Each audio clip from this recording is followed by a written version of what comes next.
Mano do céu, lá estava eu em mais um dia comum na medíocre experiência que eu chamo de vida. Quando dou literalmente nada, eu simplesmente comecei a ouvir das pessoas à minha volta sobre esse tal de Ricardo Noito. Eu não sou o cara que acompanha a season ou que assiste o anime do hype. No entanto, quando o cara tentou me explicar sobre o que se tratava esse tal de Ricardo Noito, eu pensei, nossa, parece interessante, não é mesmo? Isso é uma mistura de Pacific Rim, Starship Troopers, Tokyo Ghoul, tudo isso dentro de um mangá shonen, o que está sendo nesse exato momento adaptado para anime. Isso com certeza deve dar um vídeo.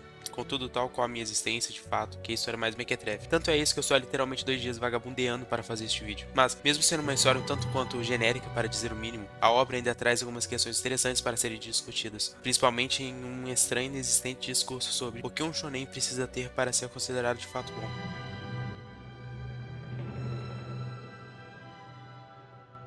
Mas enfim, o início da história é até que interessante. Nesse momento, somos apresentados para os aspectos mais básicos desse world building. Descobrimos sobre os Kaijus, sobre a Defense Force, e principalmente somos apresentados para, naquele momento, nos era mostrado como personagem principal, Kafka Ribino. Descobrimos toda a sua situação de vida e também descobrimos que ele é um jovem de 15 anos no corpo de 32. Certo, eu sei que muitos ficaram interessados no aspecto dele próprio ser um homem já de meia idade, pois basicamente quase todas as obras, tanto animes, mangás, light novels, o que encontramos é quase sempre a saga de um adolescente ou jovem adulto, e só a ideia de conseguirmos presenciar a saga de um homem que teve incontáveis anos de experiência de vida antes de todos aqueles eventos que nós vemos acontecerem era de fato um bom marketing para o próprio mangá. No entanto, parece que a idade dele só possui algum significado mesmo para sua aparência, e literalmente apenas isso mesmo. Primeiro, literalmente, Kafka é o personagem principal médio de um shonen. Ele é brincalhão, todo mundo gosta dele. Maravilha, o que não é para ser ruim. O próprio mangá se propõe a ser um shonen genérico com muita luta. Sério, é muita luta, tipo, muito mais, mas enfim. Contudo, pelo amor de Deus, o protagonista seria intelectualmente uma criança, fica mais claro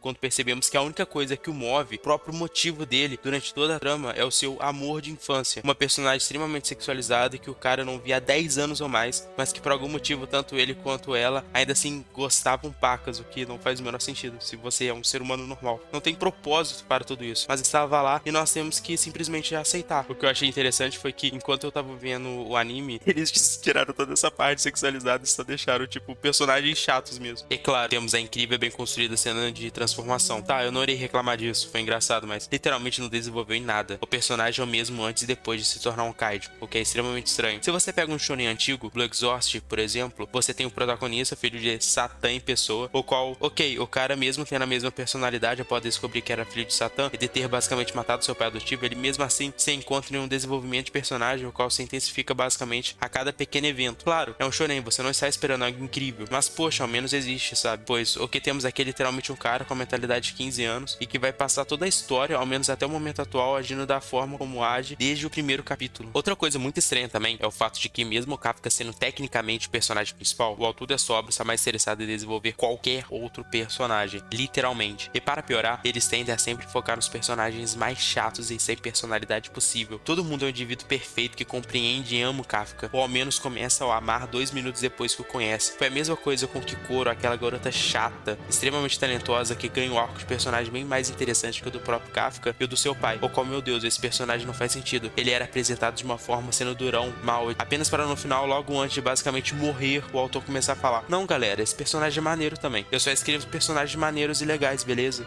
Simplesmente intancável. Contudo, mesmo falando isso, o Sor, ao meu ver, o melhor personagem em si da história, pois mesmo todo o seu arco sendo extremamente forçado e rápido, ainda assim, ele é o único que parece guardar mais do que a sua camada. O real problema dele é o quão fácil ele aceita o protagonista. Na verdade, é extremamente tosco, como basicamente todas as pessoas que conhecem o protagonista ou é apoiarem mesmo depois dele se tornar um kaiju. Certo, ok, ele salvou as pessoas, mas céus, ele é um kaiju. Ele é um ser da espécie que provavelmente já matou até hoje milhões ou bilhões de seres humanos. Não tem como saber, mas se precisa existir várias divisões dentro do Japão, e essas parecem ter um trabalho um tanto quanto agressivo. Então, basicamente, todos ali teriam alguma experiência de perda em uma invasão kaiju. Mas isso importa? Não, porque o Kafka é o personagem genérico de shonen. E um arco de grupo de personagem do próprio Kafka faria com que toda a outra trama principal fosse atrasada. Então é muito melhor termos mais 5 capítulos de combate do que um capítulo sobre isso. A filha do Isao e o Sushiro, o subordinado da amiga de infância do protagonista, também até que poderiam ser interessantes e poderiam brilhar mais. Bem, ao menos a Kikoro, se ela não aparecesse tanto. Ela tem desejos bem mais realistas e interessantes que o próprio Kafka, mas a personagem dela em si é meio que sem sal. Até aqui, eu não teria nenhum problema com essa história em si. Eu já li nessa minha vida tantas coisas horríveis, sabe? Tanto de web novels são fanfics, mangás e secais genéricos de 2020. Então, tipo, ter personagens sem nenhum desenvolvimento com características fixas não me fariam detestar uma obra. Contudo, isso é que faz, pois, sério, como um shounen pode permitir um world building tão vazio como este? Fire Force, One Punch Man, Blue Exorcist, sei lá, Noragami. Todos esses shounens meio genéricos, mas que possuem uma fanbase extremamente fiel. Literalmente todos que eu falei possuem personagens muito melhores que Kaiju no 8. Mas enfim, mesmo a qualidade dos personagens sendo para baixo em um shonen, o que torna esses mundos tão únicos é no final seus próprios mundos em geral, ou seu sistema de poder e a complexidade que muitas vezes os autores dão para eles,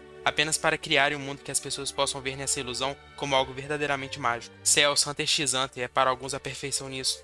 Hunter x Hunter pega conceitos reais do misticismo oriental e ocidental para criar um sistema mágico único, o qual só perde para mim, para o desconhecido no Brasil, Lord of the Mysteries. O que não tem nada a ver com o vídeo, mas tem para mim, ao menos no seu primeiro livro, o melhor sistema mágico e o melhor world build que eu já li até então, se baseando puramente naquele esoterismo do século XIX com um sistema de poderes meio de cultivo, baseado muito no tarô. Simplesmente a perfeição em um livro de 1500 capítulos.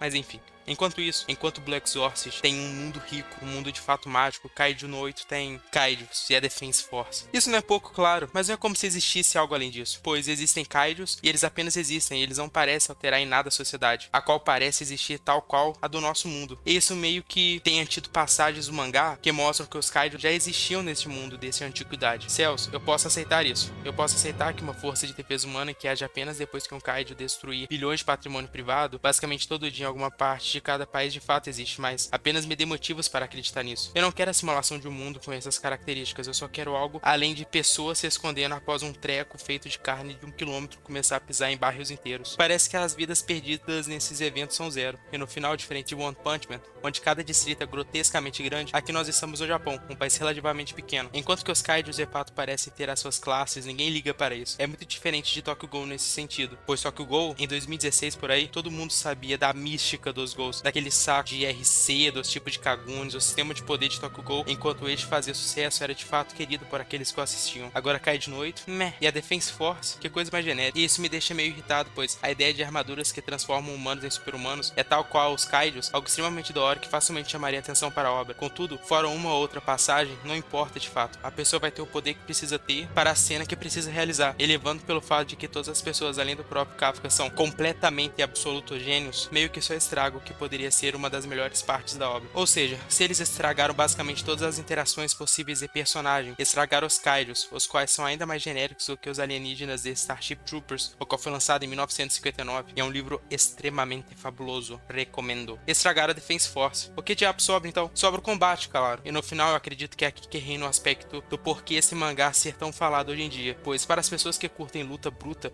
muito provavelmente achariam Kaiju no 8 extremamente divertido, pois se você for ler ou assistir o anime esperando outra coisa, principalmente com essas críticas que eu estou vendo saindo do anime, vocês com certeza ficariam extremamente desapontados. Mas se forem para a obra, já esperando que de fato ela entrega, que são cenas até que bem fluidas de combate, até que daria para tirar algum proveito de todos estes 106 capítulos que lançaram até então. Óbvio, eu sou um grande chato, com certeza esse não é o meu caso. Toda a minha experiência, Helena, foi eu literalmente rolando o scroll do mouse até um capítulo acabar, para ir para o outro e repetir até que um flashback acabasse e o personagem principal do arco em questão finalmente triunfasse na luta, a qual sempre parecia igual à outra anterior. Enfim, esse foi o vídeo, discordo com o que eu falei, acho razoável. Comente o que você acha, se inscreve no canal, caso gostou. Eu estou tentando melhorar o estilo e a narração de cada vídeo, e até a próxima.